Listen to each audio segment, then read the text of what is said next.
एक फिलोसफर था, highest level का फिलोसफर।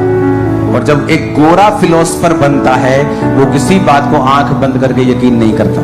तो एक फिलोसफर क्रिश्चियन बन गया और प्रचार करने लगा। अब वो कहता मैं खुद फिलोसफर था, प्रचार करता था, लेकिन खुद हीलिंग के ऊपर मुझे यकीन नहीं था, क्योंकि मुझे लगता कि परमेश्वर सिर्फ सोल को चंगा करता है, शरीर को चंगा नहीं करता।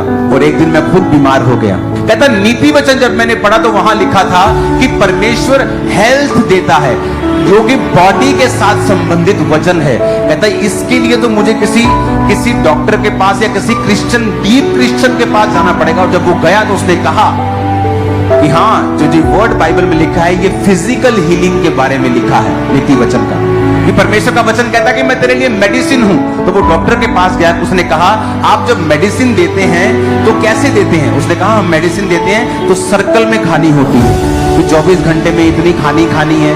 उसने कहा कि इसका मतलब यह है कि तू जब परमेश्वर का वचन पढ़े ना तो इसे मेडिसिन की तरह लेना।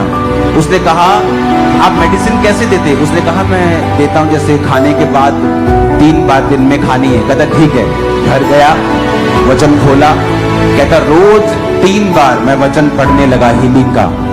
और वो बीमारी जो डॉक्टर हाथ खड़े कर चुके थे उसकी जिंदगी में कुछ ही दिनों में, हफ्तों में, 1 महीने के अंदर खत्म हो चुकी। आप मेरी बात समझ रहे कि नहीं? आपकी लाइफ का चैलेंज, रोज बाइबल के सामने जाएं, प्रभु की हुजूरी से दूर ना हो, पढ़ें। जब नशे की तोड़ लगे बाइबल खोल लें। डॉक्टर के पास जाओ ना नशा छोड़ने के लिए, वो तुम्हें दूसरे नशे की गोली देते हैं, मालूम? ये खानी है या अपने वाला छोड़ दे, फिर धीरे धीरे उसको कम कर देंगे। मैं आपको एक मेडिसिन दे रहा हूं, बाइबल। जब नशे की तोड़ लगे तो बाइबल खोलनी है और उसे पढ़ना है।